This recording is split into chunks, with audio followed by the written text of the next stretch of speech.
Good afternoon. My name is Meredith McQuaid. I am the Associate Vice President and Dean for International Programs here at the University of Minnesota. I am very happy to welcome all of you here to a celebration of life. A celebration of the life and impact of Dr. Josef Mestenhauser. Over the past 6 months, we have all had time to grieve, to think, to share stories with close friends and family, in person and across distances, about a wonderful human being whom we all are lucky to have known. A person through whom the University of Minnesota takes great pride. Those of us working in international education here at the University of Minnesota for the past many decades could not go anywhere in the world without being asked whether we knew Joe Mestenhauser. And I know for many others who are here with us today with career paths to, through, or from the University of Minnesota, your own professional ideas and choices have been shaped by an encounter or an article, a lecture, a course, or simply a conversation with Joe Mestenhauser. He was, and will continue to be, without question, a legend in the field. We have a number of people who will speak to us today, and I hope we will all have as many smiles or even laughs as we might have tears. But before we begin, I would like us all to take a collective breath, a minute of reflection for a man we knew and loved.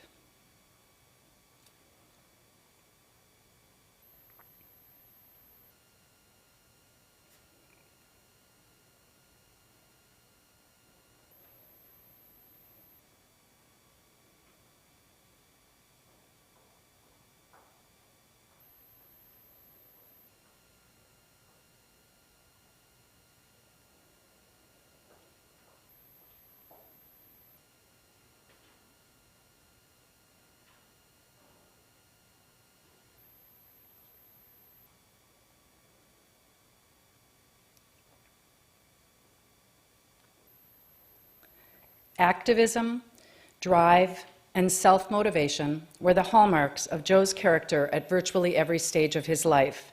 Still, I don't think even the wise Dr. Mestenhauser could have predicted when he entered as a student of higher education himself that he would have become a legend in this field and in this place. Back in 1948, Joe Mestenhauser was a law student at Charles University in Prague, Czechoslovakia. As the national elections approached that year, he campaigned hard against the Communist Party candidates. He was arrested, imprisoned, tortured, and subsequently escaped with a broken leg.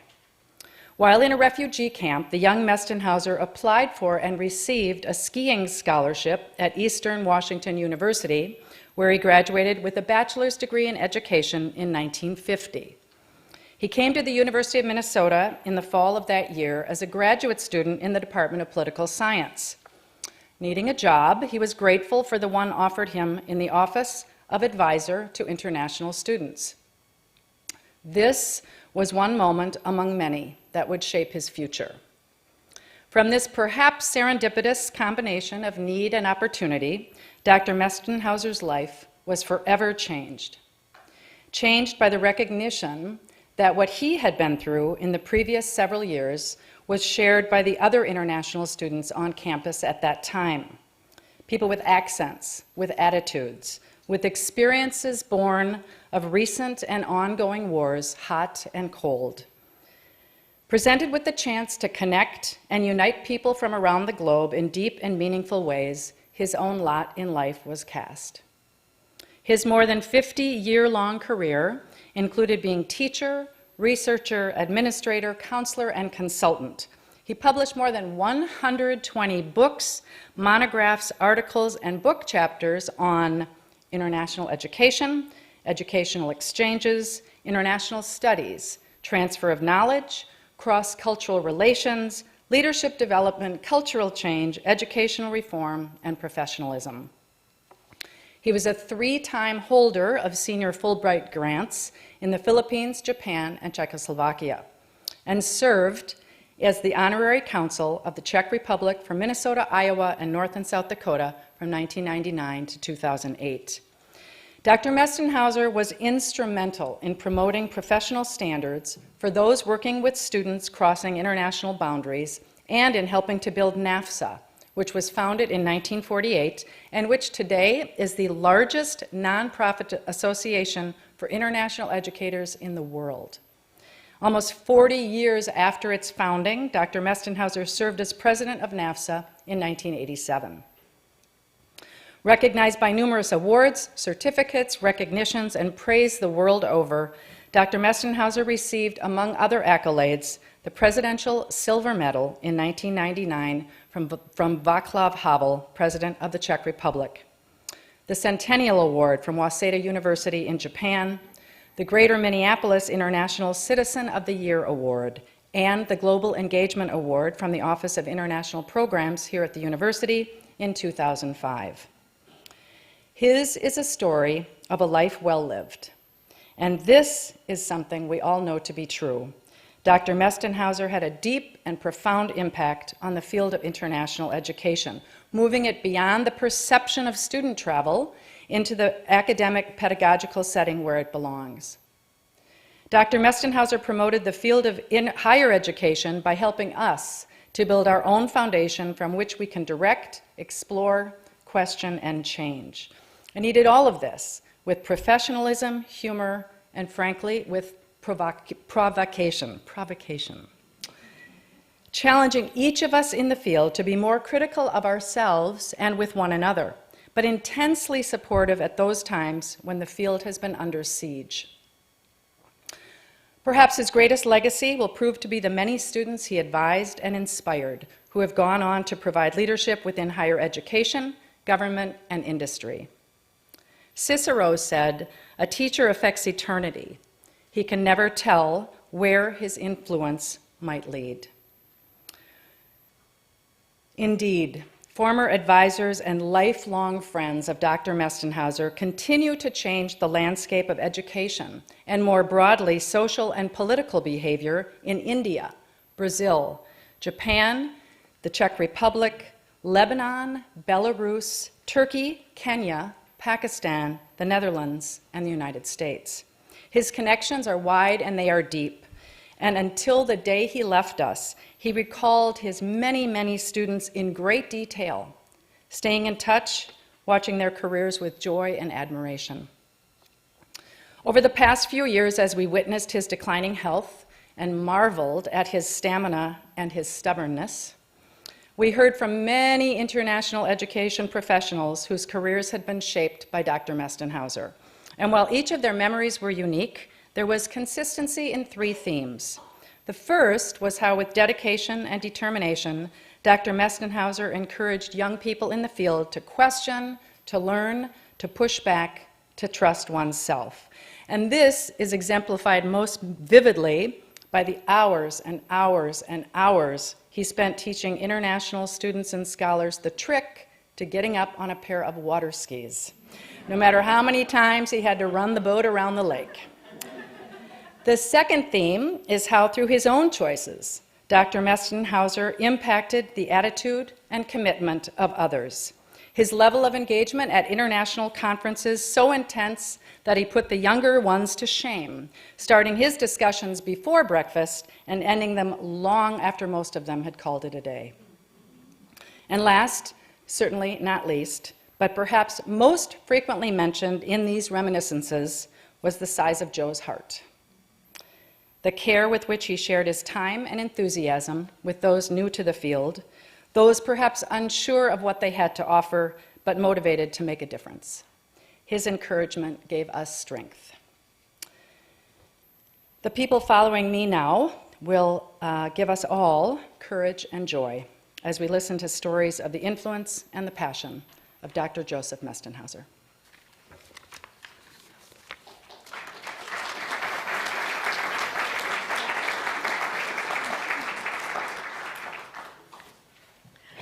Well, my name is Kay Thomas, and I had the opportunity to know Joe most of my life, and I'm serious about that. I first met Joe when I was in my early teens, even maybe a little bit before. And since that time, he has been an incredible friend, a wonderful mentor and professor, and someone whose relationship I valued so highly.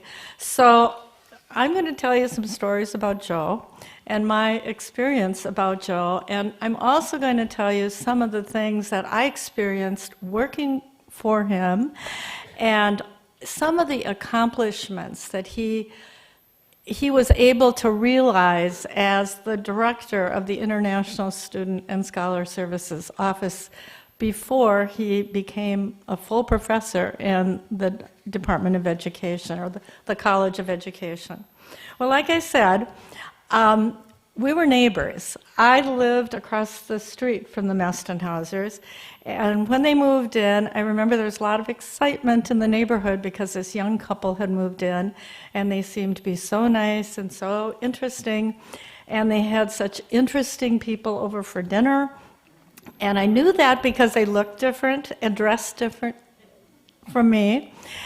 So I was intrigued, and they had 2 children at the time. They now have 3, but they had 2, Paul and Anne. And I was asked to babysit, and boy, I thought this was a really big deal, which it was. I was thrilled to have the opportunity to get to know them better, and also to play with the kids and hopefully take care of the kids. Well, Joe started being my boss at the age of 12 because at that time he made it very clear when I got there that the one thing I was absolutely to make sure happened was that the kids did not mess up the piles that were all over the living room and the dining room and so forth. Well, I learned later that this was Joe's thesis, and he was very close to completing that thesis, and it would have been kind of a mess had those piles gotten mixed up. So that was my first introduction to the Mestenhauser family, and then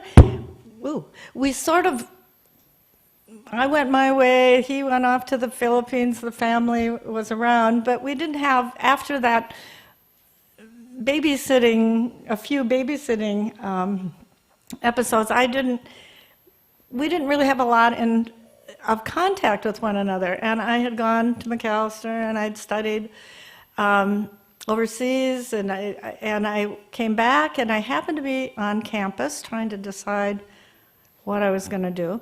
And I ran into Joe, and he said, one, I was so flattered he remembered me, and secondly, he said, he asked me what I'd been doing, and when I told him, he said, well, we have a position in our office, and are you interested in applying? Well, I was very interested in applying because I had just had this powerful experience. So I luckily applied. He must have supported me because I got the job. And I cannot believe my luck of having such a fabulous mentor and somebody that really was with me through my whole career.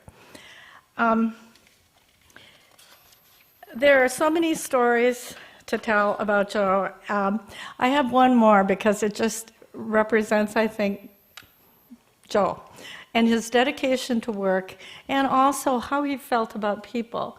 And this had to do with the fact that he was a skier. I had become a skier. I had found this wonderful place in Aspen, Colorado to go skiing.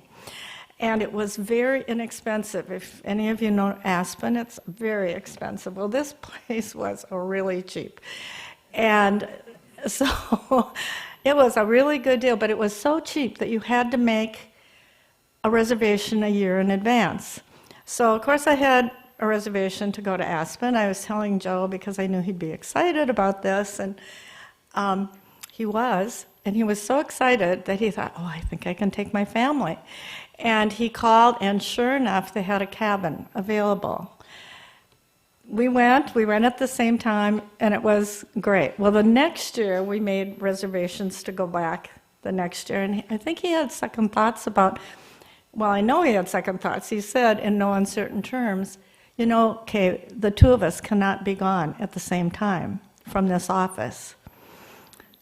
And I said, okay, what are you telling me? And he said, well, I have to go at the time of our reservations because the kids have their time away from school. And I don't think you should go. I think it's not good if we're both gone. And I thought, okay, this could be my first big fight with Joe. And it was.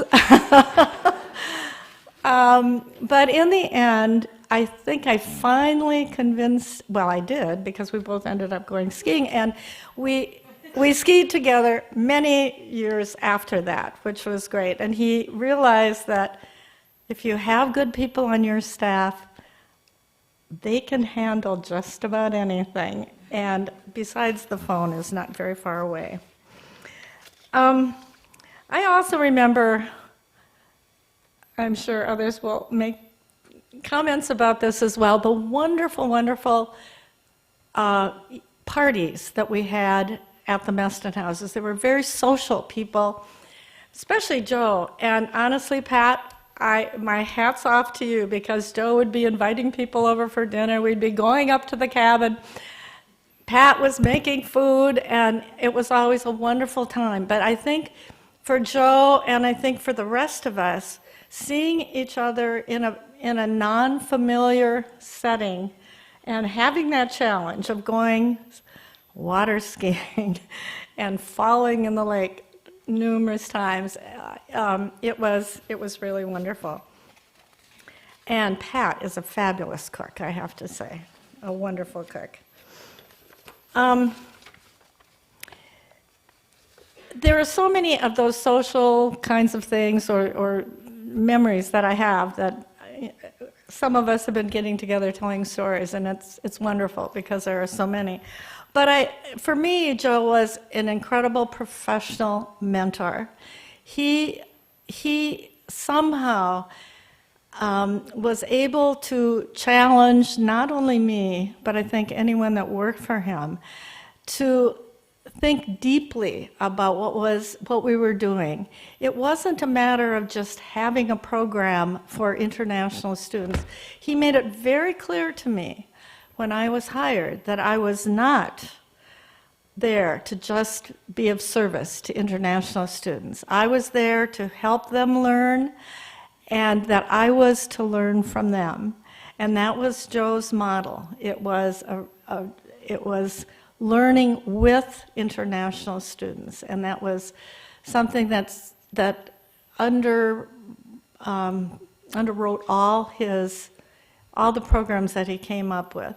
And I think there's several people in the room today, which is just wonderful to see, that can remember things like the American Life Seminars, or the Student Project for International Responsibility, or the International House that he helped set up, the Living Learning Community, the intercultural workshops that he supported. And I think one of his greatest contributions is the work he did in leadership. And he worked very hard he created first the International Student Association, and then he worked very hard with those leaders, thinking that this was a place away from their home country when they could take a fresh look on some of the issues that were causing conflicts between countries. So there's just no end of examples of Joe's, the depth in which he pushed us to really think about what we were doing. There are three things. So knowing Joe, and I think all of you would say, he was an advocate. He knew how to advocate for international students. He knew how to advocate for international education. And boy, he was pretty successful. And I want to talk about three different things. one of the things that concerned him very deeply was that international students were coming to the United States, never going into a home of an American, never having a meal with them, and really not experiencing the United States in a way that they could learn from. On the flip side of that, and there was always a flip side, what were Americans missing by not having that opportunity to sit down and really engage in conversation with the international students? So being a real person that believed in citizen diplomacy, or any diplomacy, I think, but definitely citizen diplomacy, he was one of the founders of the Minnesota International Center. And the Minnesota International Center was very active in those early days in bringing international students into homes and really helping them to have an experience of what it was like to be in the United States. Minnesota International Center, incidentally, is going strong. It continues to, it's now affiliated with the World Affairs Councils, and they do tremendous programming, and I think Joe was very proud. One little story about that, they started an ambassador award, and the first person they gave the ambassador award to was Joe. And Joe, at the last ambassador luncheon, got up and said, "Well, I just want to say one thing. All my life, I've wanted to be an ambassador. Now I can say I'm an ambassador." The other thing, a couple other things. Early on in his career, I think it was like in the early 50s, a woman who had been traveling around the world, really, became very interested in what the university was doing for international students, and came in and talked to Joe, and Joe, they had a wonderful conversation, and talked and talked and talked. At the end of the conversation, he went downstairs and was talking to his secretary, who said, "Well, you know who that was, don't you?" And he said, "Well, no, not really." I mean, he didn't really know who it was. Well, it turned out it was Mrs. Pillsbury. Now, if you're from Minnesota, everybody knows the name Mrs. Pillsbury.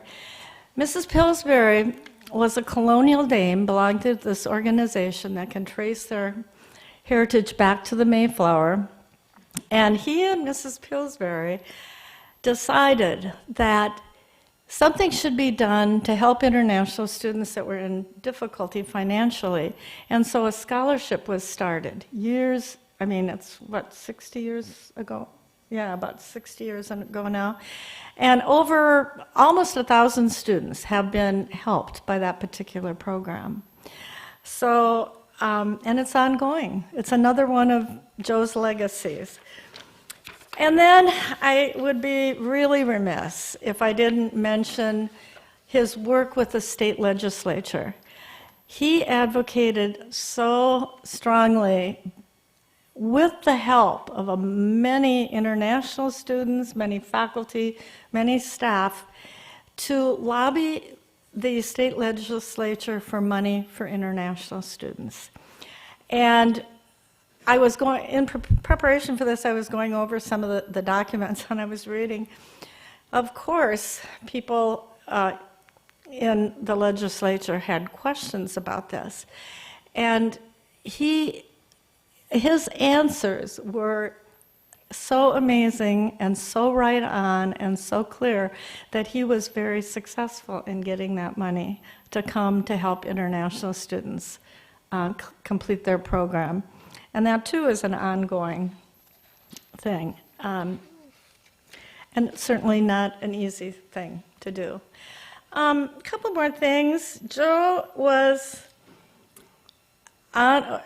you could work for Joe without continuing your education. In dealing with any kind of a program, there were always articles he was handing you to read or suggesting a book or this. And of course, he was actually worse than my own father at pushing me into a PhD. I mean, it was just not what was going to happen. And he did that. I was forever grateful. He had an open door policy. If I ever had a question or a concern about anything, he would help me out, and he was on my committee. He was a brilliant thinker, always had ideas of things to read, things to do. It was amazing. One last thing is Joe was very concerned about the field in general, this field of international education. He was very bothered by the fact that people weren't really seeing it as complex and as important as he was seeing it, and as we were seeing it actually at the time. And he really felt that our professional association was kind of falling down a little bit on some of this. And so he became the national president of NAFSA, the Association of International Educators. And one of his primary emphases was professionalization of the field. And he talked doggedly about this.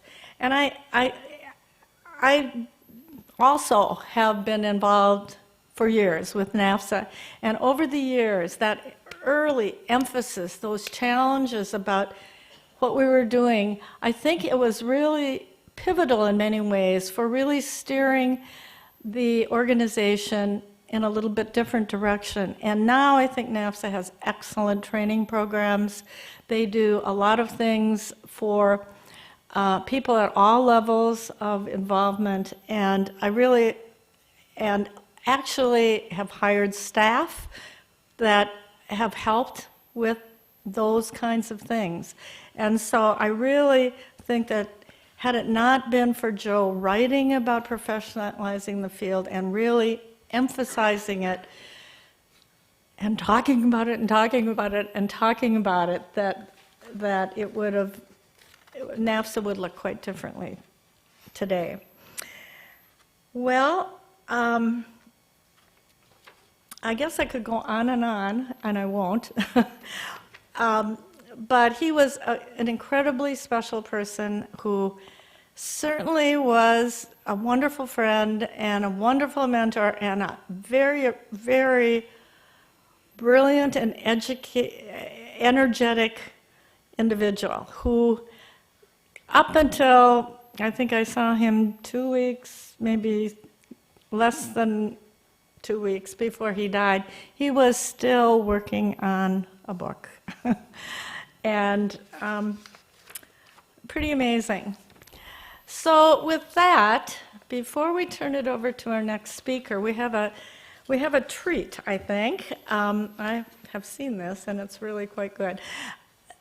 There was a student who was a real student leader here at the University of Minnesota called Betange Ndemo, and he was from Kenya.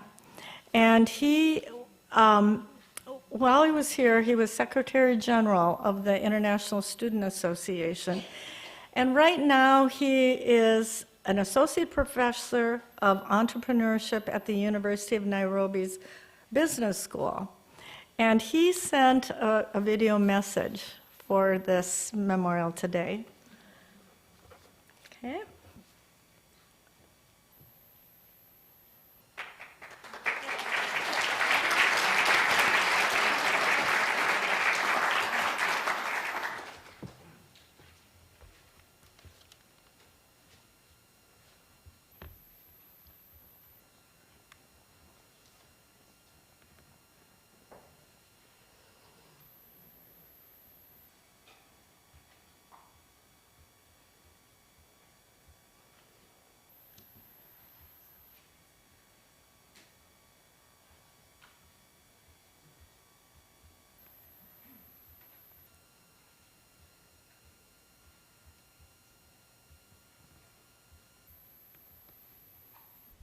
I take this opportunity to thank the organizers of this event to remember our great mentor, Professor Josef Mestenhauser.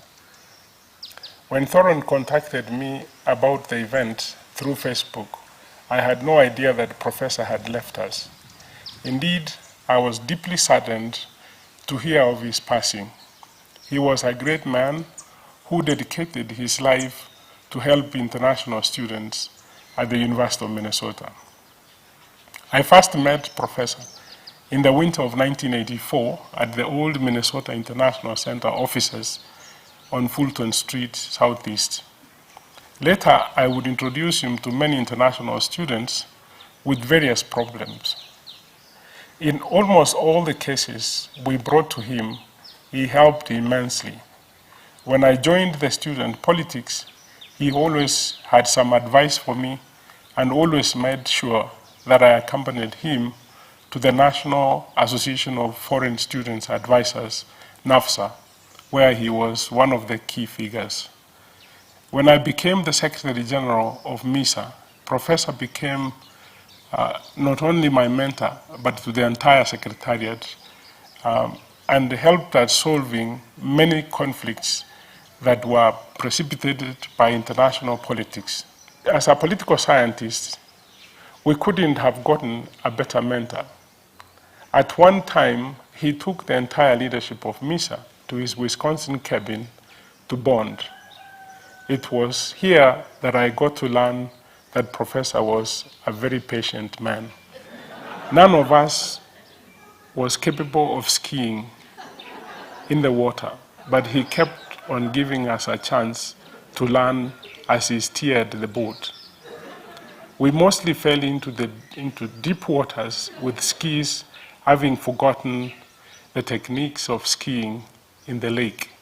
He patiently gave each one of us a chance to experience skiing in the waters, but we were not good students.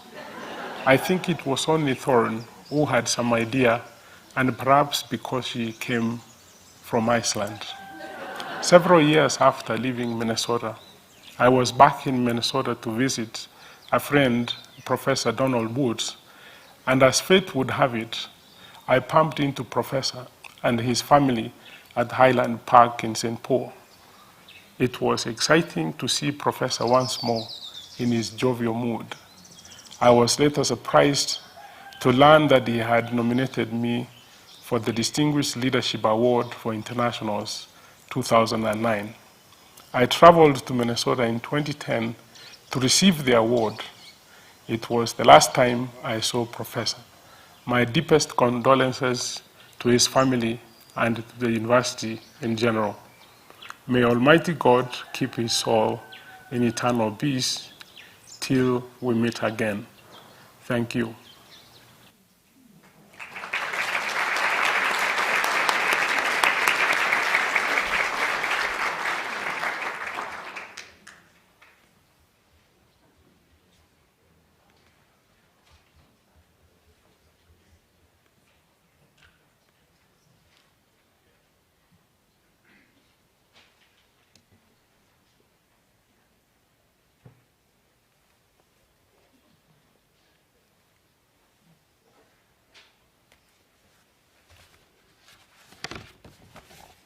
That's a hard act to follow,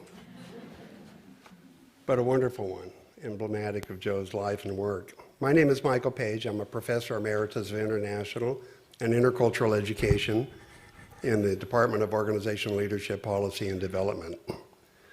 I want to extend a warm welcome to all of you who have joined us today, and to thank you for being here to celebrate the life and work of Professor Josef A. Mestenhauser. And let me also give a special welcome to those members of the Mestenhauser family who are with us here today. Thank you to Meredith McQuaid and GPS Alliance for inviting me to speak, and to Gail Woodruff and Gayla Marty for spending time with me and thinking about my presentation and preparing for it. It is indeed an honor to speak at the University of Minnesota's remembrance of Josef Mestenhauser. Joe, as he was known affectionately by many of us, was a person of great significance in my life, a person to whom I considered to be a professional colleague, a close friend, and a mentor. I am deeply indebted to Joe for the opportunities he provided me to become a part of this great community of international educators, and will be forever challenged and inspired by his work. Now, I have organized my thoughts about Joe by putting them into themes. As you know, Joe was a great conceptualizer, and I thought I have to have a theme or two. This is my humble attempt to emulate his example as a scholar. My themes are more like kind of catchphrases, little anchors for my comments. The first one of which is, you have to meet with Joe. Okay, deep theme, but those who met with Joe know what I mean. This week, which we're referring to lovingly as Joe Week, has been an occasion for hearing so many wonderful stories of those first meetings with Joe and how they were the beginning of both a personal and a professional relationship that would eventually have a profound impact on a person's life. In the Organizational Leadership Policy and Development Department event on Thursday, that we called The Scholarly Journey of Josef Mestenhauser, university staff, our department faculty, current students, and alumni spoke about meeting Joe and entering into his world of international education. And in so doing that, becoming connected, as Joe was so capable of doing, to other persons, organizations, resources, and especially books that could help them advance their own learning. Now, my version of You Have to Meet Joe came in 1977 when I applied for this intriguing joint appointment at the University of Minnesota to serve as an international student advisor and as an assistant professor. This most curious student affairs and academic affairs position was unlike anything I had seen in my job search, but somehow it intrigued me. So as it turned out, I was invited for the interview, and I came, and I met Joe for the first time, and shortly thereafter, he offered me this position. At the time then, I was weighing 2 job offers, so I decided to ask my Stanford professors for advice, and they said to a person, you have to go to Minnesota. If you're going to do international education, and you have to work with Josef Mestenhauser. In other words, you gotta go see Joe. Well, I did that, and the rest, as they say, is history. Theme number 2, learning occurred wherever Joe was. The Egg and I was one of his favorite learning places. Now, you will have heard, some of you, earlier stories about the Egg and I, but it was a favorite breakfast hangout, and many faculty colleagues and students over the years met with Joe there. As I said on Thursday, you didn't just have breakfast with Joe, you had an intellectual encounter over breakfast with Joe. And as Gail Woodruff pointed out, in those interactions with Joe, wherever they occurred, you were always being connected to resources and to people and to books and books and books and books and more books. Another example of learning occurred wherever Joe was were these staff parties for the International Student Advisor's Office at the Mestenhauser cabin on Green Lake in Chisago City. We would water ski and we'd eat and we'd fish and we'd do all this good stuff. And then wet, dripping wet, we'd come back in and have to have a meeting to discuss international education. And we remember this with great fondness, having meetings sitting there in our swimming suits at Joe's cabin. Another one was the study tours. And, with the emphasis on study, if you went with Joe on one of these to Prague or to when he was still taking people to Belarus and Kyrgyzstan and Czechoslovakia then, you know what I mean. They were incredible learning opportunities, and you were constantly thinking, you were meeting with people that he had arranged for you to meet with, poets and writers and scholars and activists. Wonderful example. Another version of learning occurring wherever Joe was that is a personal favorite of mine is when I carpooled with him to work in the early years of my career. And he would arrive at about 7 o'clock, and Joe didn't sleep a whole lot, some of you may know, and so by that time he was really wound up. And so he'd talk nonstop while we were driving in about all these great international education ideas, things we were going to do today, the big ideas for the future, what he wanted me to do, my agenda, his agenda, international education agenda, at 7 o'clock in the morning. And sometime around the middle of the day, he would drop by and ask me how I was doing on the agenda, which I had forgotten all about in the first place. He'd laid out so eloquently at 7 o'clock, and so I started making things up. You know, that didn't work either, though. He knew. Anyway, if I was lucky to have remembered 10% of what he said, it was a good day. And hey, a ride to school is a half an hour opportunity to have an international education conversation. Another theme I want to mention too is Joe's extraordinary generosity of time and the exceptional knowledge of the field that came along with that extraordinary generosity. If you spent time with Joe, you learned about the field. He was very generous in giving you that time, and in those conversations, he would share his complex understanding of international education. Let me give you a few ideas or examples, and many of you can relate to one or another of these, I'm sure. If you happen to drop in Joe's office to talk with him about your cherished dissertation idea, you were likely to leave with 3 or more new versions of what that dissertation might look like. If you happen to drop in to see Joe to talk about a new great international intercultural program you were thinking about, you could be assured that Joe would help you refine your thinking, challenge your basic assumptions, and encourage you to delve deeper into your planning. There was more to do. For example, as study abroad was really taking off in the 90s and the 2000s, Joe was very critical of much of the programming that was going on and the motivations and rationales for expanding study abroad. And as it turned out, some years later, in 2012, when the research permitted this book to be written, I had the opportunity to co-author and co-edit Student Learning Abroad, What Our Students Are Learning, What They're Not, and What We Can Do About It. I co-authored that with Michael Vanderberg and Chris Liu. And it was written in that spirit of critical inquiry to discover what was and wasn't working in student learning outcomes in education abroad.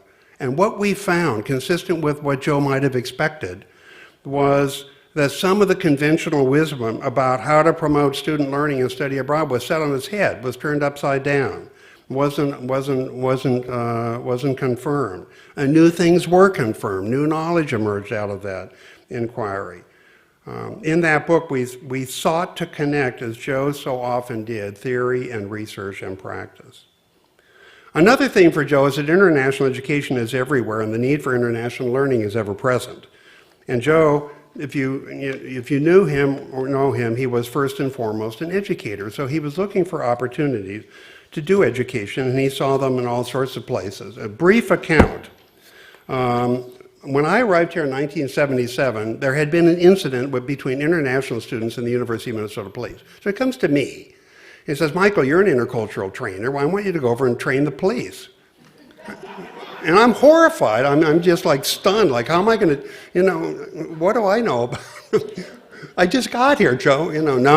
No rest. This is a great learning opportunity for them, an international student. Well, off I went, and I did it, and it was a great start to my intercultural training part of my career in the International Student Office. We also had problems from time to time with foreign TAs, in the sense that people in the state of Minnesota were complaining that foreign TAs didn't speak English well enough, and their students or daughters and sons were not receiving the kind of education they should be, and it became a political issue and a hot potato. Well, Joe said, well, what are we going to do about it? Let's have a foreign TA training program. Conceptualized deeply based on research. So we're reading all this stuff, psychological texts about, why people might have impressions of each other and prejudices and all of that. We couldn't just do a program. We had to ground it on the research and the scholarship, and it made for a great program. And so we did the foreign TA training a number of times. And some years later, Kay Thomas and I took another level with that, and Nora Neal, in creating a videotape program for foreign TAs that actually became available for everybody at the University of Minnesota and elsewhere on understanding in the U.S. academic, college, and university cultural context sexual harassment. It was called The Wrong Idea, and I still think fondly of what we learned from that. One of my favorite stories, though, about Joe finding places for international education was the cross-cultural training work I had the opportunity to do with him in Indonesia, working with Bappenas, the National Development Planning Agency of Indonesia, where we were asked to develop a preparatory orientation program for Indonesian scholarship students who would be going abroad. And together with our Indonesian colleagues, we did some great stuff. And we developed manuals including what we called COPE. We loved acronyms.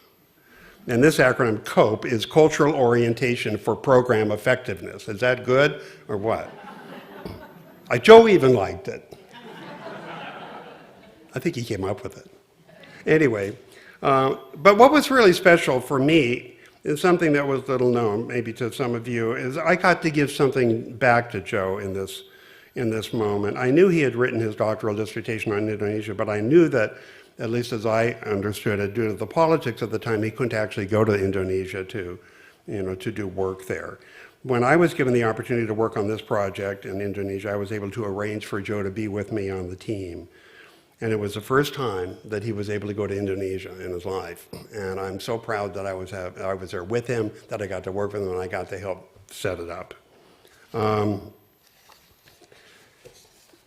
Next theme, international students, the core of Joe's thinking and commitments. His Learning with Foreign Students book that he wrote in 1976 is a little treasure of ways to bring, it's as salient today as it was when he wrote it. It's about yay big, and it's got packed full of stuff that he learned from teaching a course in international relations called Cross-Cultural Perspectives on Development and Underdevelopment, that I had the great good fortune of co-teaching with him, and I saw how he did it.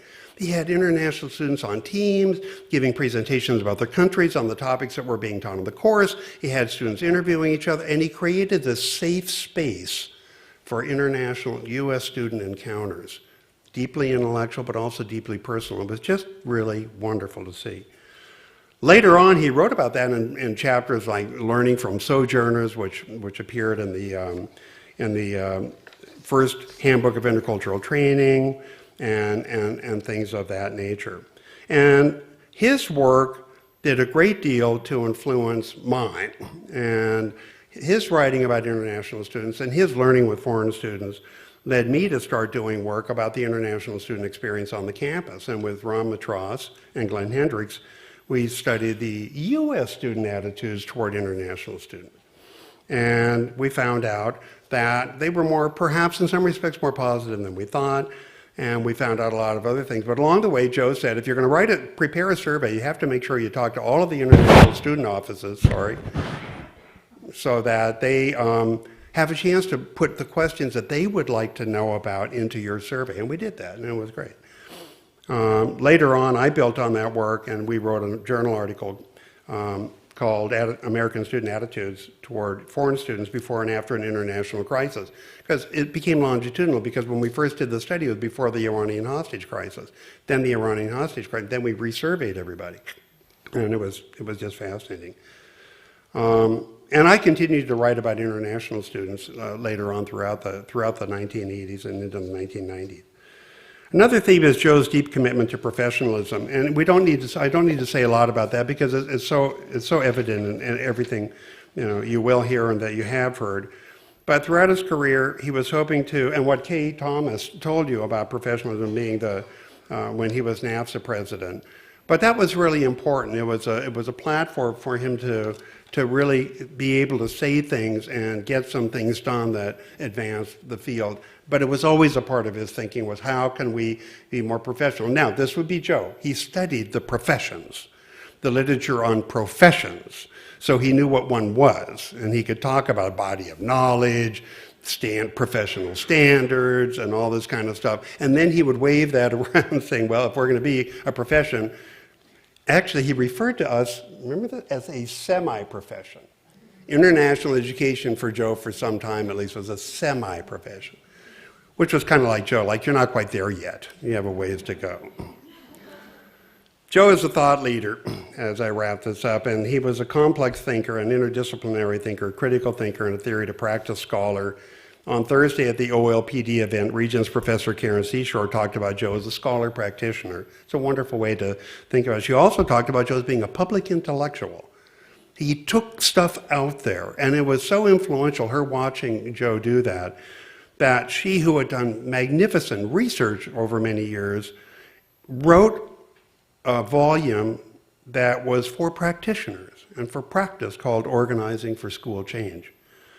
The complexity of Joe's thinking can be seen in much of his writing. One of my favorites is the chapter he wrote, In Search of a Comprehensive Approach to International Education, a systems perspective in Walter Grundtvig and Anna Reinhardt's book, Rockin' in the Red Square, Critical Approaches to International Education in the Cyberculture Age.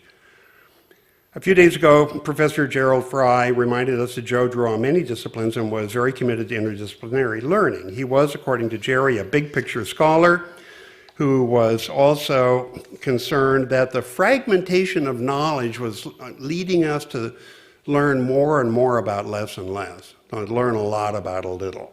That wasn't Joe. CID Associate Professor Michael Goh at that on the Thursday event observed that Joe felt scholarship could be inspired by life, and that we needed to not only walk our talk, but lead our walk, which I think is a wonderful way to think about his work. CID alum Dr. Ann D'Angelo noted that Joe saw international education as being very complex and that he was very critical of a field that he knew and loved. And he encouraged others to do the same with respect to the field. Be critical and be committed at the same time.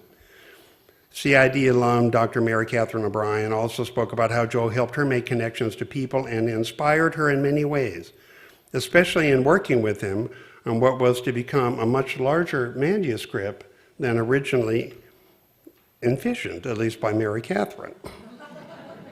There's kind of a little story here, that some of us might have experienced. Something was always out there for Joe. Associate Professor of CID, Professor Joan DeJager, spoke of her personal experience of Joe as a critical thinker and committed mentor when she was co-authoring with Joe and Dr. Yelena Yusheva, who is here with us today, the article entitled Thinking Not as Usual. The writing experience itself was an incredible learning experience, according to Professor DeJager. Among my many opportunities to work with Joe and to write with Joe and examine the complexity of international education, one of the highlights was discussing and then co-authoring an article on internationalizing the disciplines, a very important theme for Joe and area of work that was published in the Educational Administration Quarterly. CID doctoral student Douglas Kennedy talked about Joe as an inspirational mentor and teacher who drove him, Douglas, to always delve further into his scholarly inquiries. And current CIDE doctoral student Takahito Kamata discussed how Joe helped him make connections on and off campus so that many others, to so many others, make these connections to so many others, and how Joe also promoted his intellectual curiosity. This year's presenter at the 2015 Josef Mestenhauser Lecture Series on Internationalizing Higher Education, Hanneke Tietgens, discussed the many and complex ways in which Joe saw the world.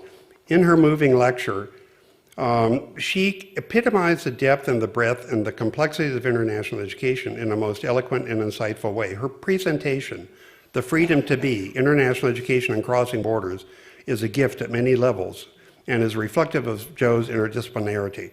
It is a wonderful historical journey through many centuries of international education and a deep account of the psychological, affective, and cognitive processes that can accompany intercultural and international experiences, but especially when there is provision for and importance placed on self-reflection. And it is so much more. If you weren't able to be there yesterday, I strongly encourage you to listen to it. Theme, Joe as scholars, you've heard this, he wrote extensively, he was always writing 120 publications, and many more things that he wrote that never got published.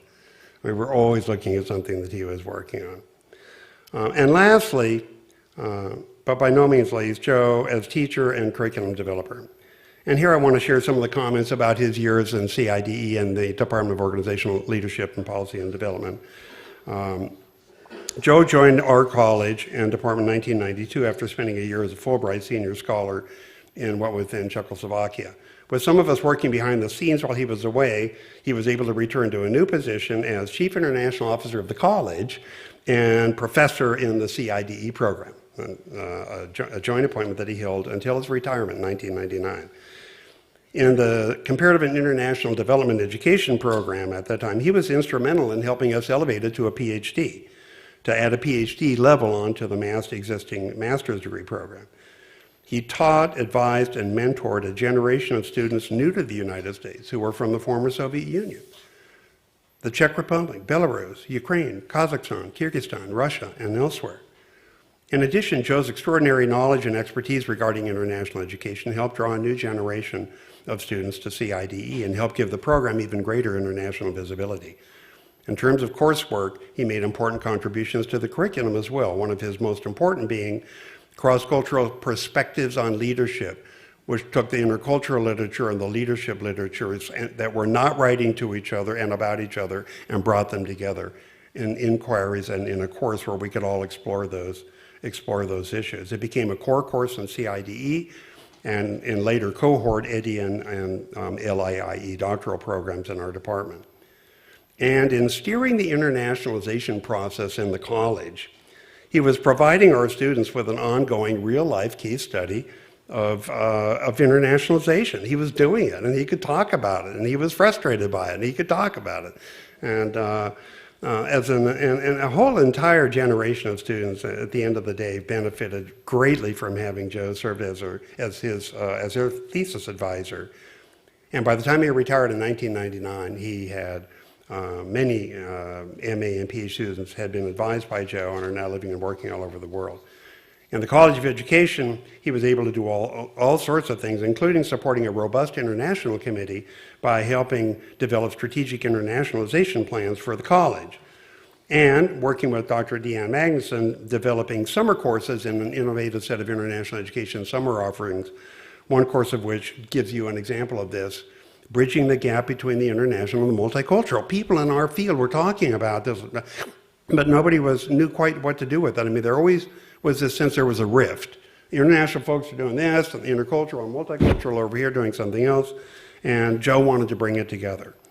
I would like to think of those years in the college as representing the capstone experience of his professional life, where he could bring to bear all that he knew into his role as the CIO for the college. It was his living laboratory for facilitating an integrated, complex, and comprehensive internationalization program and process. It was a new chance to put his deep knowledge of international education, which he had written about extensively, into practice.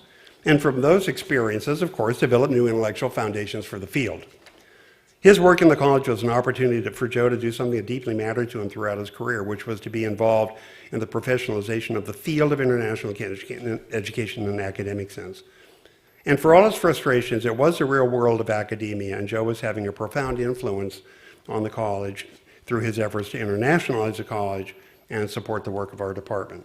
To summarize, in virtually everything Joe did, I have talked about today, we see this side of Joe, the scholar turning ideas into practice, the writer turning practice into new theoretical insights, the reader taking research and theory and applying them in their work, never completely satisfied, always reading, always learning, always reading, always challenging us to do the same. In closing, I want to mention something that Patricia Mestenhauser-Berg shared with me about when she and her sister Ann were thinking about having a remembrance of some kind for people at Joe's memorial service earlier this year. Tricia recounted, one of my dad's absolute heroes was Tomáš Masaryk, the first president of Czechoslovakia. He is credited with saying, Tomáš, "Tell me what you read and I'll tell you who you are." Ann and Tricia had an epiphany and an insight that this reading and books needed something like a bookmark that could be emblematic of Joe's life and be something that could be given to the people who were in attendance at that memorial service. They also came up with a wonderful saying that's on the bookmark, that my last thought that I want to share with you. This chapter has ended, but the book is not finished. So to Joe, a hearty toast from me and the many other international educators who are here to celebrate your life.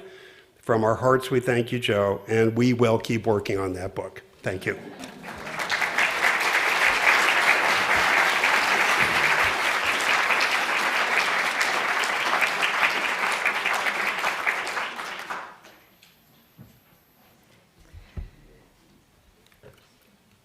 It's a great honor for me to be here today and to speak. I'm Hanneke Tekens. I'm the European kid on the block and trying to represent what was not American in Joe. Joe became an American, but of course he was also a European. Perhaps he was Czech, but I like to think of him as a European. And this was one of the things we often talked about. What is Europe? I mean, the Europeans don't know, so we might every so often need a little bit of American inspiration to understand ourselves. I got to know Professor Mestenhauser through his work long before I met him in person. I met him in person when he was actually almost on the brink of going into pension in the late 90s. And when we first met, he insisted I call him Joe. So I will call him Joe because for me he was always Joe, and it felt very good to say Joe to him, although he was born in the same decade as my mother was, and her younger brother, my uncle, who is still alive. And somehow my uncle and Joe, they remind me of each other. And I think there is this old world, gallant, well-bearing is perhaps the good word, that Joe had. On first sight, you might think, a bit of an arrogant man, a bit offish. And then when you got to know him, you understood that that was absolutely not the case. But there was this almost contradiction. And I think that is a very important way of the old-fashioned European. And when we discuss this, what is the essence, what is the identity of this Europeanness, he said, well, you know, that's a Europe that you didn't know anything about because you were born after the war. And indeed, the Second World War in the history of Europe is a breaking point. It is the point where many countries, like Czechoslovakia, eventually disappeared behind the Iron Curtain and created a rift between the countries that, after the Velvet Revolution, was restored. And as has been mentioned before, it was a tremendous joy for Joe to be able, after more than 40 years, to return to his native country. But he also shared with me the feeling that when he went back, there was joy, but there was also the disappointment that where he went back to was not what he had left. And of course, he had changed very much as well.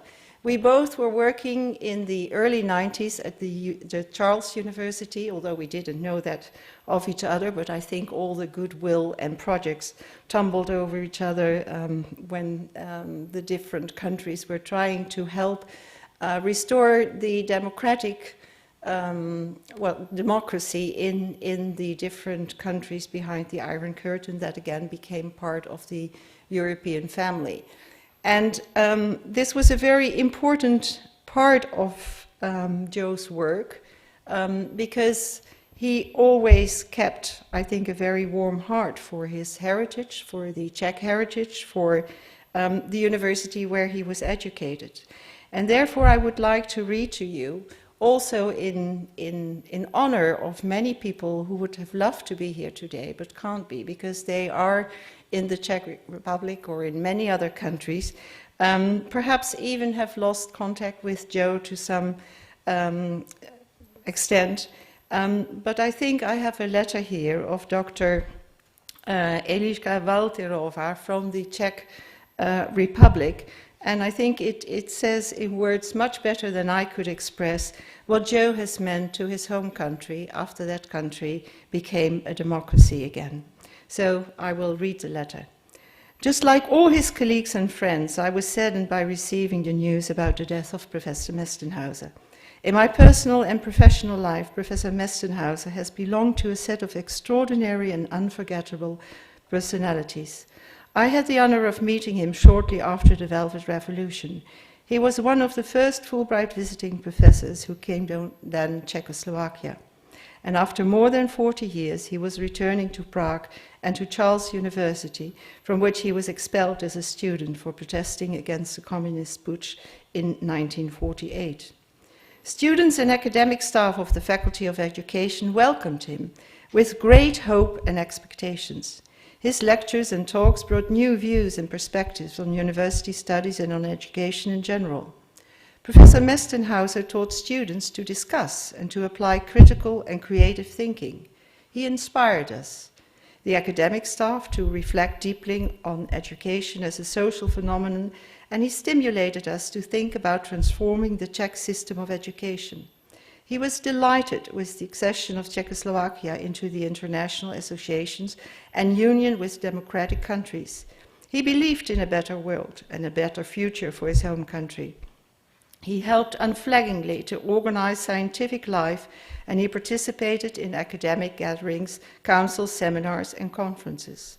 And I especially like to remember his collaboration in organizing the 8th World Congress of Comparative Pedagogy in 1992 in Prague.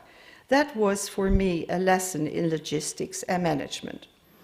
We both worked together on the Congress board, and we published together a Congress bulletin every day. And Professor Mestenhauser wrote a professionally informed preface to the book, Education in a Changing Society, published and disseminated to participants of the Congress. In the years to come, he supported collaboration between Czech universities and his home university, the University of Minnesota. And he visited the Czech Republic, accompanied by his American colleagues and students. And I had the honor to be invited to the University of Minnesota. The merits of Professor Mestenhauser were also recognized in the field of diplomacy when he was designated as an honorary consul of the Czech Republic. Professor Mestenhauser made a considerable impression at the international conference Educational Change in a Global Context, organized in September 2010 in Prague, where together with his colleagues, he introduced the concept of international higher education in a period of globalization, and here he explored and exploited his extensive experience in the professional guidance of international activities. Professor Mestenhauser was an extraordinary personality, a gentleman, a brilliant companion, a man of high sensibility to the benefits of international collaboration, human honesty, and sincerity. Thanks to his qualities, he appealed to many and had ranks of followers, including me, who regard myself as his student. Professor Mestenhauser left a deep professional and human imprint, not only on the land of his birth, but also in his second homeland, which accepted him with hospitality and which provided him with the opportunity for his professional and personal development. Let's honor his memory. And then there comes something in Czech that another European can't read or pronounce, but I'll try, and I'm sure perhaps Eva can later on say it in the right way. Čestěho pamače. What does that mean? Or you can't understand what it means when I say it. Can you? Because I think it is important.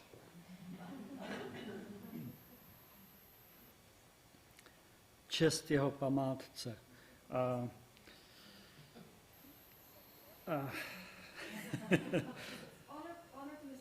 Honor to his memory, yes. Honor to his memory. Okay. Well, this is what Eliška Walterova wrote, and I think it expresses what many people in the field in the Czech Republic and beyond think of Joe as a professional, as a scholar, but I think in particular as a human being. And I think when I think of Joe, it is especially in this regard that I like to remember him. He was a person who was able to really get on well with everybody, no matter gender, age, nationality. He was a man of convictions and principles, but he was never judgmental when it came to people. And he would always see the best in people and potentials that people didn't see in themselves before he pointed it out. He was a man of letters, it was already said, and a man of books. And he was a man of words. I mean, we love to discuss. And I think in a kind of European way, we actually didn't know what we were discussing. We weren't discussing to come to an end or to a conclusion. We were just discussing. He was a man of words, but he was not a man of empty words. And he certainly was not a man of only words, because he really was a man of action. And he certainly was a man who was very angry when words were empty and did not represent, not only not theory when discussing the academics of things, but certainly also in how people felt. I think he was very good in judging how sincere, and that's, I think, very important also in the letter from Prague, that the sincerity was something that was very important for Joe. So Joe was a European, yes, but he was really somebody who was a man of the world. And I think very few people, it's so easy to say a man of the world, but I think Joe showed that you can be at home in many places. And if you are not at home in a place, then do something to make it your home. And I think that is a big tribute to him. And I think that is what I've really tried to learn from him. It's not easy. You have to do that day by day to feel at home wherever you are, because you can make yourself feel at home if you try. Thank you.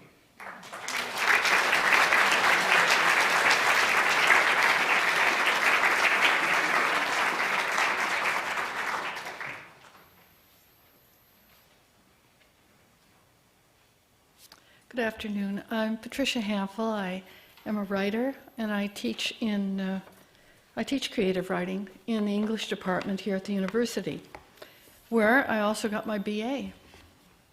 Although we had no creative writing courses then, but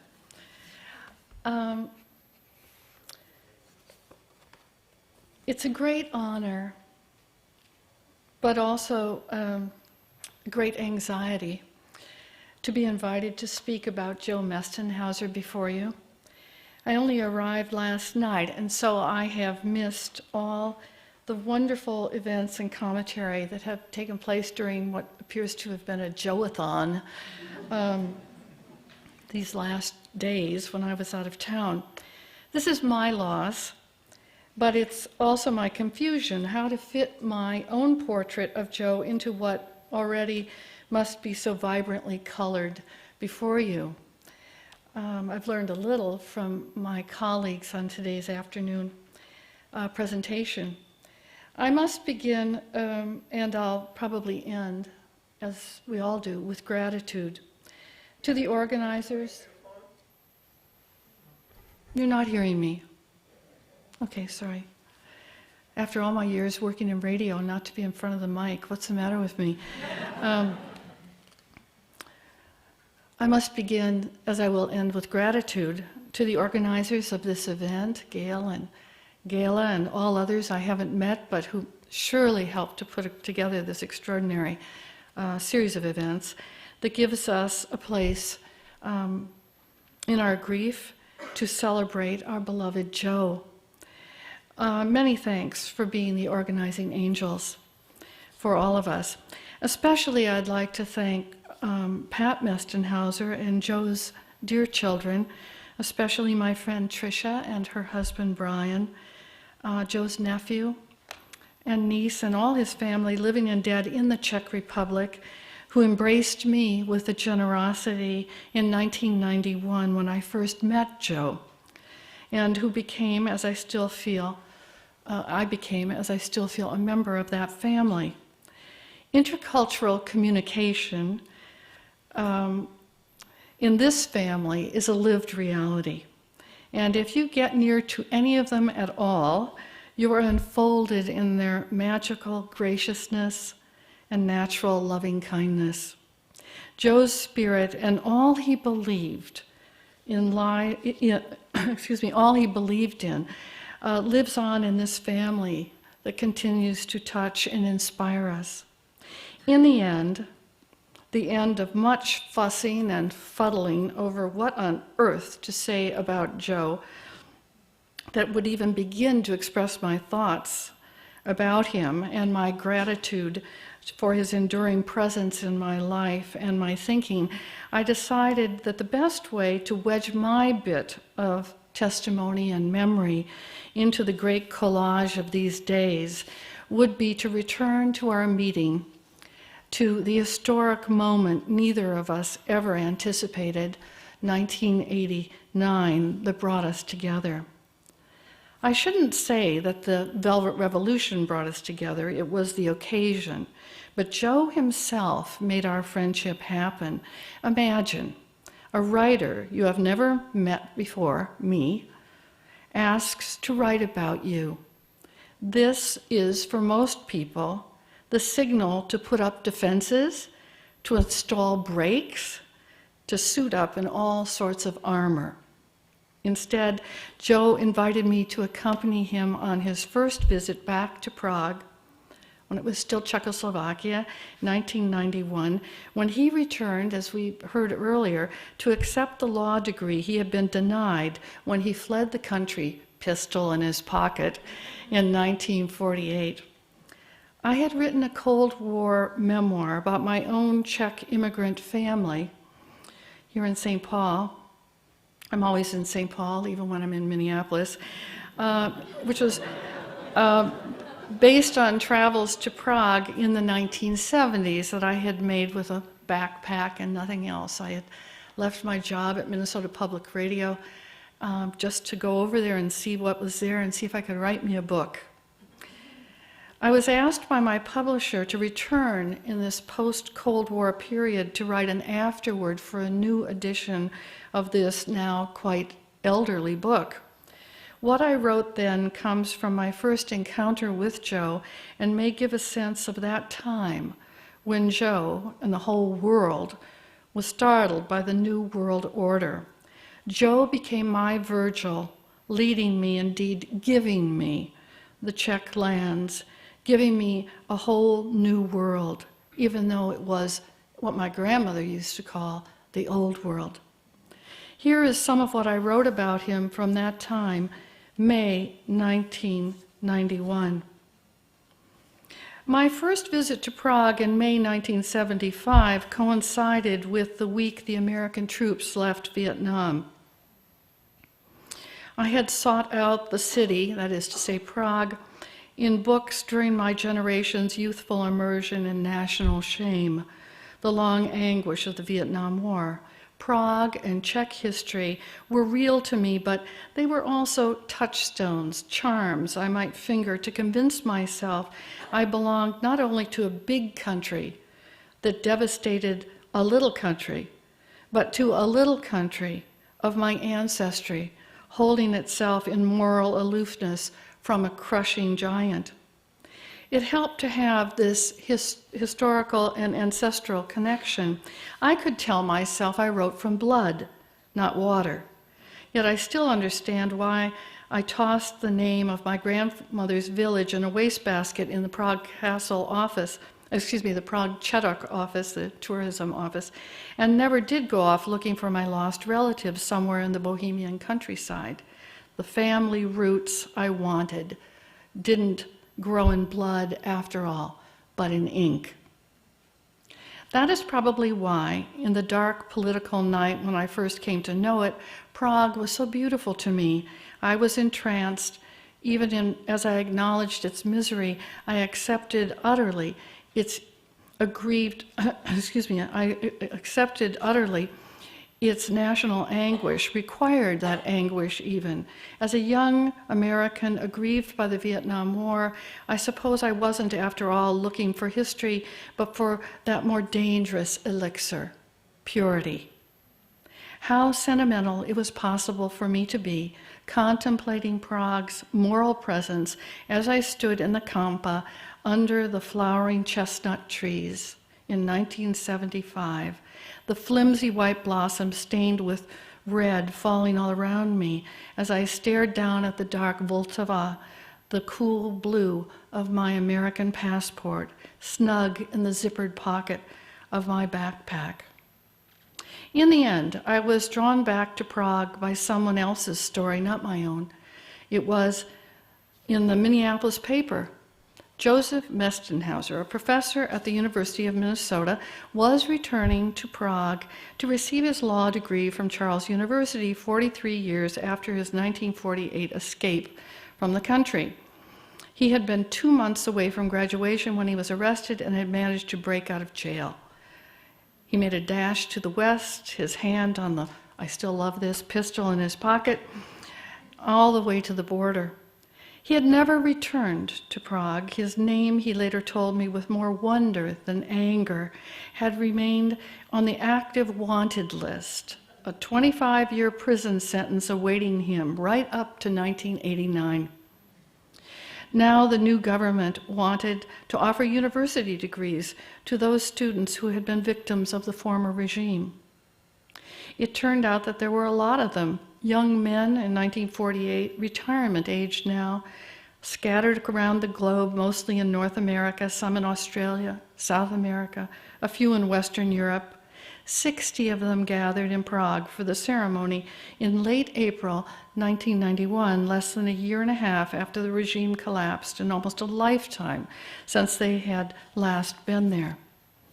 I knew Joe Mestenhauser, but only slightly, from the university where I worked, where he was the director of international education. I liked him. He was a big man, his hair gone white. He somehow managed to look both stately and overworked whenever I saw him on campus. He always wore a gray business suit, not the standard rumpled academic corduroys I was used to in the English department, and a pearl tie tack pinned in the center of his silk tie. His manner was formal, his courtesy organic, very Czech, I thought, or now I have to say very European. And I suppose it is always striking to see someone no longer young, but who has retained the ideals about a better world. Someone still trying to make things come out right, even though things went very wrong for him long ago. "Why should I complain?" he said when I asked him about this. "It's been a good life." But not, I thought, the life you must have thought you had coming. His family, like Václav Havel's, had been part of the liberal intelligentsia. After university, a job was waiting for him in the Foreign Service. His uncle had met Tomáš Garrigue Masaryk, and Joe had been acquainted with Jan Masaryk, his son. Joe's name was on the ballot for a seat in the Parliament of 1948 in the elections, which were never held. This was the class, indeed the liberal leadership and cultural European world, dismantled and scattered by the 1948 coup.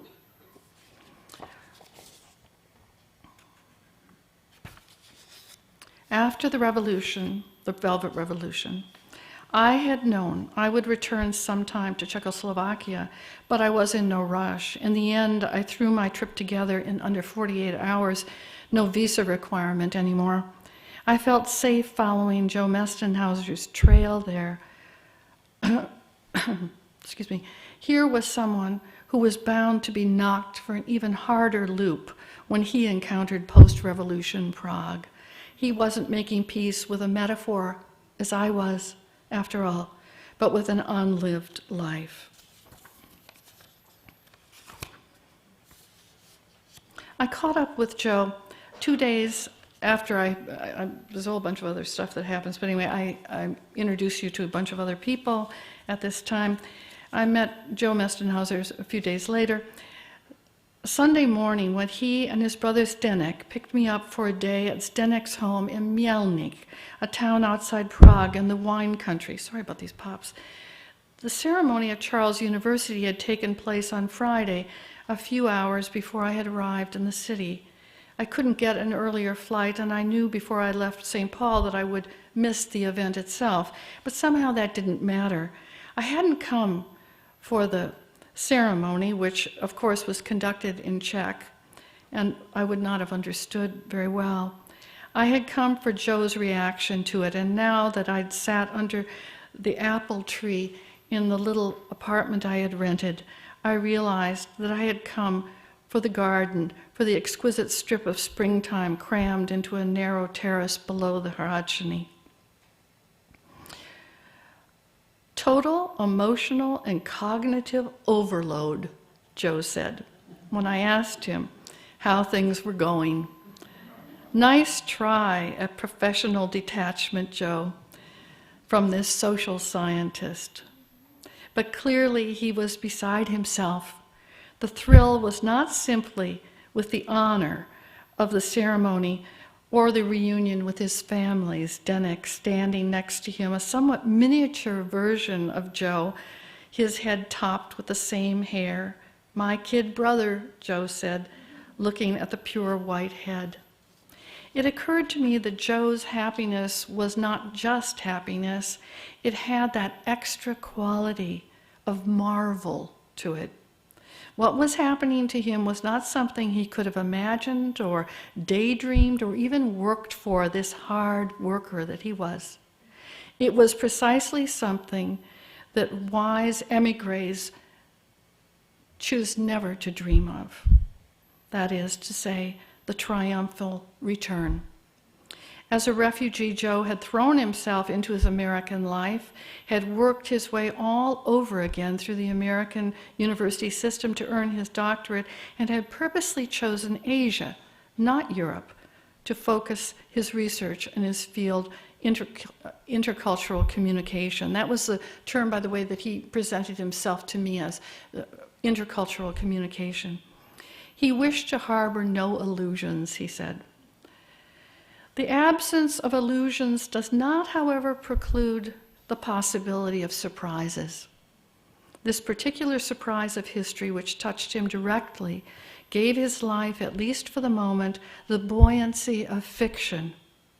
Suddenly, his was no longer an emigre's disjointed, if distinguished vita, but a life that read with the shapeliness of a story. I don't need the degree, he said, but symbolically, I had always felt psychologically unfinished. It was precisely this symbolic quality that I felt suffused his happiness. He radiated wonder, which is to say, he seemed profoundly aware of the oddity of it all. This quality of wonderful oddity lent his happiness a detachment more fundamental than the one he sought in the patois of, if you'll excuse me, of social science. His cognitive overload, as he called it. He seemed peaceful but alert, entirely at home, yet constantly aware he wasn't at home. But he was at home. He was in the new world, which was the old world. He was a visitor from the outer space of history. And the others at the ceremony, I asked him, what were they like? Older, he said, laughing. You know how it is. For some of them, it was bitch, bitch, bitch. Beyond the pomp and solemnity of the event, the day had the usual class reunion spirit. Who had landed where, who still looked pretty good, who had become a millionaire, several to Joe's astonishment. Joe seemed to take it all in with that quality of wonder which I saw was acceptance. Millionaires bitching about confiscated land they didn't want anyway, the grandeur of a medieval hall where the ceremony was held, his family lined up on gilt chairs beaming at him. The ceremony, he said, turned out not to be a politically sensitive event. It had been planned during the wide-open early days of the revolution. And then I go into talking about the whole idea of whether or not to seek retribution, aka revenge, for those people who had been the masters of that 40-year time. To Joe's mind, the question of people's past actions touched a fundamental problem. Quite literally, everyone in the country had been part of the system. It was impossible to live in the country in the 41 years of the communist regime without engaging in some degree in what someone could define as complicity. People born in 1948, for example, had been educated, married, and employed in that system. They could hardly be called complicit, much less guilty. They were simply existing in an environment, an unideal environment. As Joe said, to see the citizens of the country as criminals missed the point. They were the victims and needed help, not punishing guilt or worse. When we reached Mielnik, Zdenek's family was gathered for a Sunday dinner. I'll never forget that meal. I mean, let us thank him for that, for letting me experience real Czech cooking. Zdenek's wife Vlasta, their daughter Marcela, her husband Pavel, both in their 30s, and their two small sons. As a girl, Marcela had refused to join the young communists. They say she's like me, Joe said. Stubborn. She ranked so high in the state scores, though, that the officials were forced to admit her to the university anyway. Joe and Zdenek took me out into the garden. It had a view over the countryside, some of it given over to vineyards, and into the distance, the confluence of two great European rivers. A beautiful vista, the garden, unlike the one that I was in the apartment I was renting in the city, was filled not only with spring flowers, but with the plots of vegetables, berries, grapes. Several cold frames were set into the earth where leaf lettuce was already up. In the corner there was a rabbit hutch, the new babies quivering on fresh straw. At the edge of the property, a lean-to had been made into a greenhouse where Zdenek started seeds and wintered over delicate plants. This is what they did all those years, Joe said, gesturing at the yard. What? I said. Cultivated their gardens, he said. The detached wonder had modulated to a minor key in his voice. As a result of Joe's defection and their father's known opposition to the regime, Zdenek had been denied a university education himself. He'd managed well enough and was retired now, but Joe shook his head. I would never have blamed him if he had, denounced us somehow. But, he said, looking not at Zdenek or at me, but into the romantic wine country around us, he never did. Since 1948, Joe had seen Zdenek only twice, brief encounters in West Germany in the late 60s. He had never met his sister-in-law Vlasta, or Marcella, or none, or any of the next generation. It was hard to believe. The relations among this family seemed entirely natural, easy, and relaxed, affectionate, but somehow ordinary, not pumped up with significance. Just Sunday dinner, to which you could invite an outsider, me. It was all there, the requisite preamble of coffee and kolachki filled with apricot, poppy seed, and sourish cheese, sweetened with sugar, offered the instant a visitor set foot in the house, while the real meal was being roasted, baked, steamed, and whipped into shape in the kitchen. After dinner, we piled into two cars, Zdenek's and one borrowed from a neighbor, to visit Kokoschin Castle, the medieval fortress associated with the Romantic movement more than the Middle Ages, since the first half of the 19th century, when the poet Karl Macha and the painter Josef Mestenhauser, both major figures in Central European Romanticism, saw it as an emblem of times gone by, rich with gloomy mystery. Now it is a national park, and families roam around the grounds and the fortress, children dashing around, squealing at each other. Later we drove to the cemetery where Joe and Zdenek's father and mother are buried. Their father died in 1950, and an official funeral was prohibited because the father was a symbol of passive resistance. People came anyway with flowers. Zdenek told Joe the secret police were sure he would try to slip back into the country for the funeral, and so they showed up in force, ready to arrest him. I never knew that, Joe said. Vlasta had brought a broom and cleaned the gravesite. Joe stepped up and laid his graduation bouquet of red roses on the shiny black stone of his parents' grave. He'd been given the flowers at the university ceremony on Friday. He stood there a long time, just looking, with Zdenek standing next to him. Marcella went off looking for the boys who had disappeared to play among the gravestones. Pavel and I stood to the side. Finally, Joe moved away. His face was red. Well, he said, that's... and didn't finish the thought, kept it silent to himself, where it hovered over us anyway. Later he said, that moment, placing the graduation roses on their graves, that's the one when I almost came apart. It's hard to describe the generosity of this kind of thing, to be allowed to stand next to a man of this caliber as he honored his parents, whom he was not allowed to bury. It's perhaps the most extraordinary moment for me as a writer of someone trusting me with his story. Joe trusted me, and he had no reason to do that. He really didn't know me. Most people are leery of writers. They say so-called primitive people are afraid of photographers because they believe their soul might be stolen. Most so-called sophisticated people are afraid of writers. We definitely steal, and even, alas, we can traduce people's lives even when we mean to be accurate.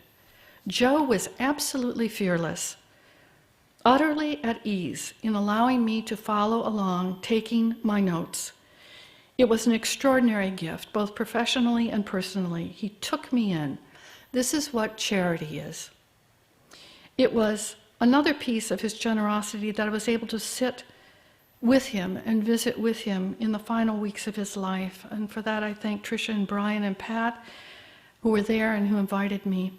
And at one point, they were showing me around what was to me a new home, the condo that they had moved to and which I had not seen. Went into the alcove that was Joe's study. This man of the world, this man of international life, who connected so many people over so many distances. This was the study, the final study of the man of the world, a corner where the walls were covered with Prague scenes, pictures and photos. It was for me a deeply moving shrine. He had never thought he would return to his home place. He had made the world his home, and more than that, he had made the ideal of communication across seemingly vast and insurmountable distances in our wounded world be his life and his work.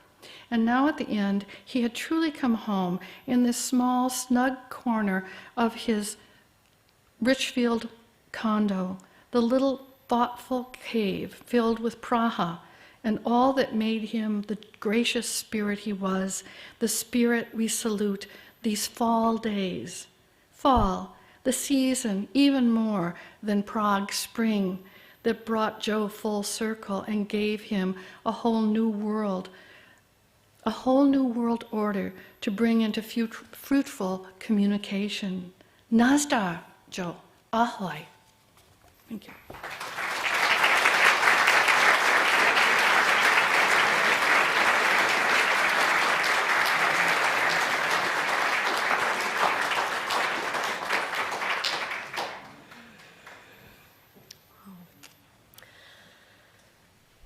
The nature of visionaries is that they see a better future, and they are willing to put themselves on the line as critics of the current state of affairs in order to reach that future. They are not necessarily out to win friends and fans, but rather set forth challenges that resonate widely and in turn draw followers close to them. Those visionaries with integrity and a deep regard for humanity tend to be those who draw followers who are equally seeking something more profound and just in the human condition. Joe was our visionary. He remains our visionary.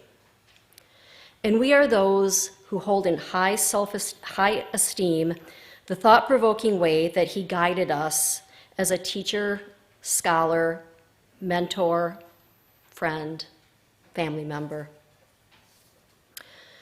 One of Joe's students, Yuichi Kondo, refers to Professor Mestenhauser in Japanese as a kyojin, a giant, a legend, a role model that is a superhero. But Yuichi says not one that intimidates you. Instead, Yuichi sees us as particles of that superhero, that legend that we know as Joe Mestenhauser. Maybe this is because that legend has given so freely of himself to us. In essence, Yuichi feels that he has a little bit of Joe in him. And I feel the same way too. And I'm sure so many of you do also. Joe's influence on us is a part of us. All that he stood for, fought for, and accomplished motivates us. We seek a deeper understanding about why we do what we do, how change happens, and how we can make this world a better place.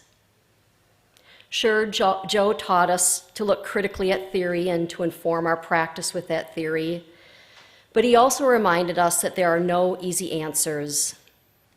And as those of us who were students of his, we really couldn't understand half of what he was telling us most of the time. But when we matured and ventured out into this world, it was his wisdom and critical mind that stuck with us. And remember that he was proud of the many, many accomplishments of his students and colleagues throughout the world. He was always eager to promote the accomplishments of others, connect us with each other, and in that way, we are the living network of Joe Mestenhauser. Brenda Ellingbo remembers that one of Joe's mottos was, "Each one, reach one." We each can make a difference in whatever way that inspires us. Joe respected our individual differences and called upon us to continue doing more to better this world. Joe was writing up until the end of his life, as you've heard, and he left us with a manuscript that we intend to publish on his behalf as he desired. In that final research that he was doing, he was beginning to investigate neuroscience as a way to contextualize culture. His brilliant mind was trying to figure out how brains work and what that meant for human relationships. We think that that final manuscript will leave us with plenty of challenges to wrestle with for a long time. Over the past 7 years, as we work closely with Joe to establish the Mestenhauser Legacy Initiative at the University of Minnesota, I saw time and time again that he wanted his work to be remembered not for who he was, but for what he stood for. Joe believed that knowledge could change the world, and we as human beings have been given the precious gift of learning, to which we must make full extent. Joe's work was never complete, and perhaps this is the tribute to him that we must hold steadfast to. We carry his work forward. The next generation will carry his work forward, as the work that he has represented is never done. Joe made such a tremendous and enormous difference in this world. He will continue to inspire us all to make our impact in whatever way we can, wherever we can. Thank you, Joe. We all humbly say, thank you, Joe. And thank you, Pat, Tricia, Ann, Paul, and the entire Mestenhauser family for sharing Joe with us over the years. May you find peace in knowing how far and deep his reach has been and will continue to be. The Mestenhauser family, represented by his son-in-law, Brian Berg, would like to share a few comments before our closing remarks.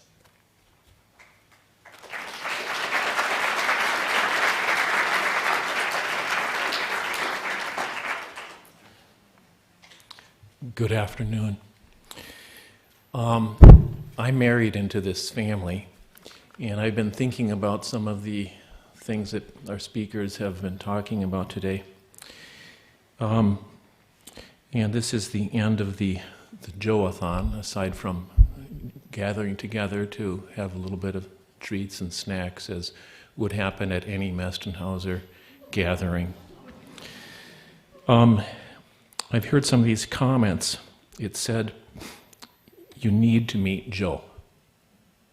My first meeting was after going on a bicycle riding date with my wife, girlfriend at the time, I guess, just barely starting to meet. And my wife, Tricia, says to me, my parents would like to know if you want to eat dinner with us tonight. So I never had anybody tell me I needed to meet Joe. I also had no idea as to the giant of a man that he is and was. I've been touched by some of these different thoughts. One of them is the idea of he took me in. Grandpa, as I refer to Joseph, really did that. He just took me in. There was never any attempt to have me be anything other than who I am or was. And I appreciated that very much about Joseph. I'll call him Grandpa too. I really like that theme that came up too. Do something to make it your home. What a powerful thought. And my wife Tricia, in her usual style, was awake, I think, in the night or woke up this morning thinking she has to write something to convey a message from the family. So I'm going to read what she wrote. On behalf of the Mestenhauser family, we would like to thank all of you who have been a part of Joe's life. We are especially touched by those who have traveled across the continent or across the globe to be with us today, and also want to thank those who were unable to be with us today but sent their love and are with us in spirit. We also want to thank all the people who have worked so hard to make this week so special, and extend a special thanks to the people who perhaps, even as we speak, are preparing Czech sandwiches to sample afterwards. Some of you may know that there could not be a celebration in the Mestenhauser family without his signature Czech sandwiches. Hopefully, you will also have a chance to sample a special Czech pastry called potisa, sent to us by a friend of Joe's, Jan Gadzo, who wanted these to be a part of the celebration. Perhaps because Joe had to leave his own home and his family, you all became his and therefore our extended family. We have rich memories of traveling with some of you, celebrating holidays with you, sharing meals, and for those we didn't have a chance to meet, we met you through Joe's stories. It is though seeds of our husband, father, grandfather, great-grandfather have been scattered across the globe, and we cherish all the stories that you bring us to help us understand him better. While he loved to talk about cognitive complexities, it is perhaps because he was the most cognitively complex person most of us will ever meet. But he lived with a simple rule. He loved people. We thank all the people who made his life so rich.